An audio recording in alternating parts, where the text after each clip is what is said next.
ఉమ్ము చెక్క పొట్టుతో ఎక్కడి నుంచో వచ్చిన ఒక కాగితపు కందరీగ తన సంతానపు గూడును తయారు చేసి అందులో ఒక గుడ్డు పెడుతుంది.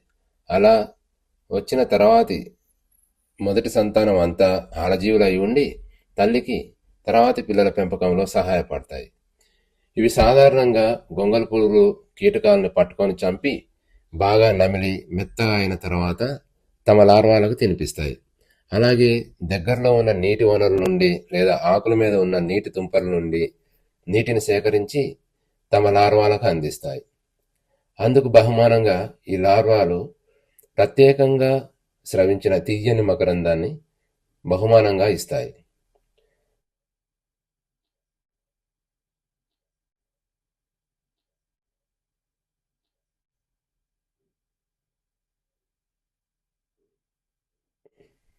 అలాగే తోటలోని కీటకాలని లార్వాల